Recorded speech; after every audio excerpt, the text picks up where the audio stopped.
السلام عليكم ورحمة الله. اليوم واحد الوصفة جديدة مزيونة سهلة بأبسط طريقة، وغادي نشوفوا جوج الأشكال في حلوة ديال التمر، حلوة ديال العيد. ما كتخطاش المائدة المغربية يوم العيد، ضروري منها 300 غرام د معجون التمر، ملعقة كبيرة ديال القرفة، ملعقة كبيرة ديال الماء الزهر، وملعقة كبيرة ديال الزبدة، وساشي ديال الفاني. ثم نضيفو ربع كوب ديال الزنجلان محمر، ممكن نعملو لوز مهرمش. صافي نخلطوا المكونات. هذا هو الحشو ديال الحلوى.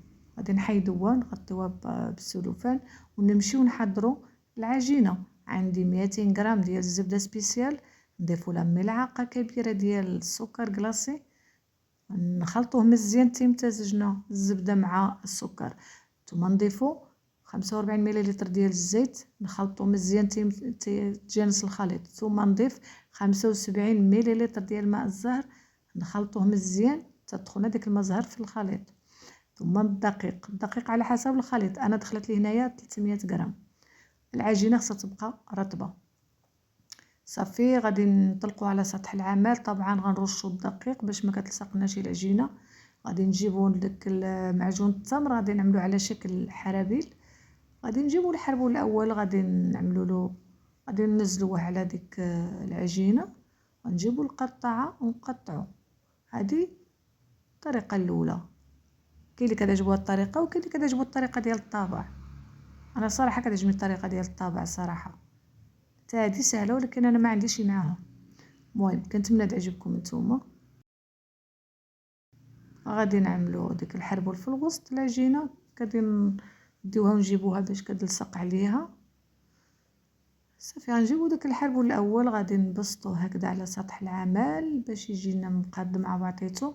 غنجيب واحد القطعه ماشي ضروري تكون هذه، طبعا السكين او اي قطعه عندكم. صافي نحاول ما يمكن نقطعهم بالتساوي قد. صافي غادي نجيب ديك اللقاط اللي كنزوقو به، نزوقو. طبعا كلشي كيعرف يزوق الحلوى التمر.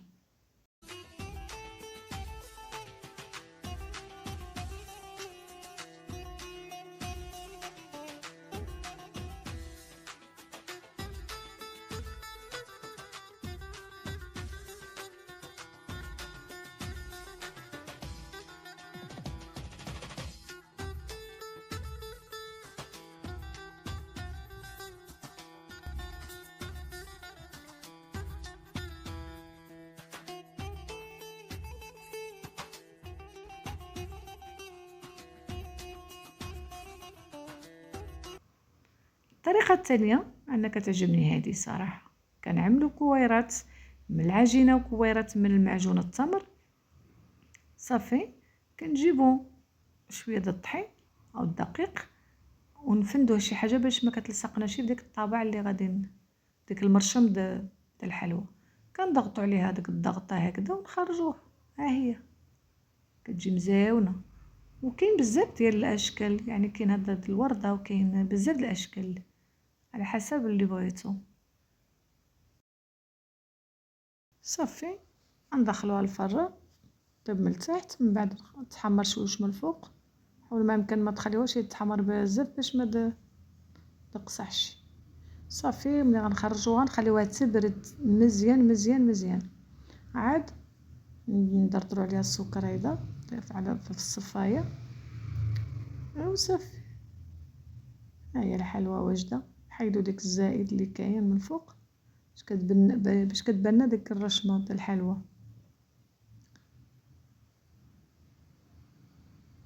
هذا مكان حلوى ساهله. السكر طبعا كلاصي ما غادي يضيع والو، غادي نجمعوه ونردوه. ها هي الحلوى ديالنا بالصحه والراحه. والى فيديو قادم ان شاء الله. شكرا على المتابعه. والسلام عليكم ورحمة الله.